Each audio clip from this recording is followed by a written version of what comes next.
Jacobabad airbase की तस्वीर सामने आई है। जो तबाह हुआ है, ये देखिए तस्वीर हम आपको दिखा रहे हैं किस तरह से भारत की तरफ से कार्रवाई के बाद उसका एक और यानी 7वां एयरबेस वो तबाह हुआ है। जैकोबाबाद का शहबाज एयरबेस है जिसकी तस्वीर हम आपको दिखा रहे हैं। 6 पहले हमने अटैक किए थे एयरबेस पर, यह 7वां एयरबेस है जिसको हिट किया है भारत ने अपनी जवाबी कार्रवाई में। यूएस राठौर सर, कितनी बड़ी उपलब्धि है भारतीय वायुसेना की या भारतीय सेना की?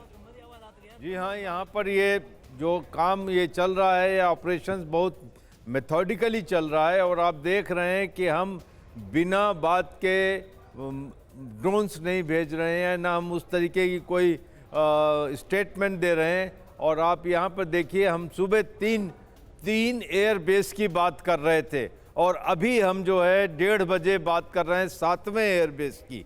तो हमने एक दिन के अंदर पाकिस्तान के 7 एयरबेस को न्यूट्रलाइज किया है। इसका असर कितना पड़ेगा मोराल पर और पाकिस्तान की एयरफोर्स पे, अगर हम इनके फॉरवर्ड एयरफील्ड्स को डिस्ट्रॉय कर देते हैं तो हम फिर असली एयर ऑपरेशन जिसका सबको इंतज़ार है वो शुरू करेंगे। और उस वक्त आप देखिएगा पाकिस्तानियों के दिलों में क्या दहशत फैलेगी।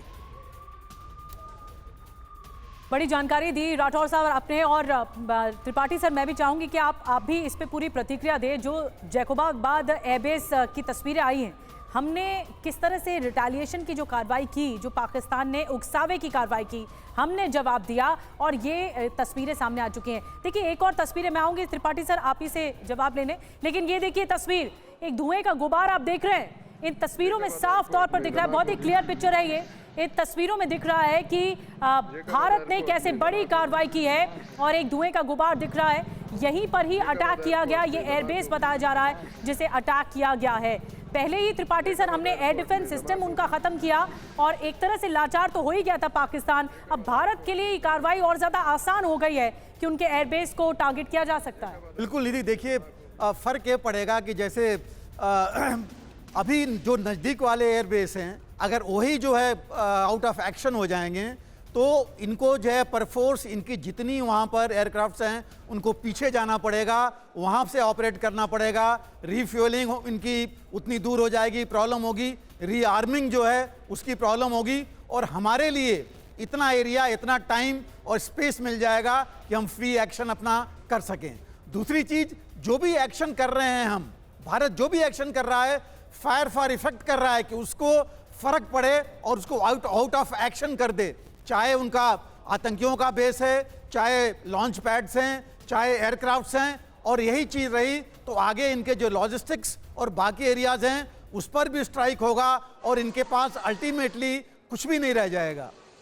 जी, बड़ी जानकारी आप दे रहे हैं त्रिपाठी सर कि अल्टीमेटली ये जो पाकिस्तान पर एक बड़ा प्रहार है वो आगे बढ़ रहा है। कैप्टन अक्षय, मैं चाहूंगी एक बार आप फिर से बोलें इस बात को लेकर कि ये क्या सही मौका है भारत की तरफ से एस्केलेट करने का, भारत की तरफ से एक कदम आगे बढ़ाने का कि अब पाकिस्तान पर एक बड़ा प्रहार करें?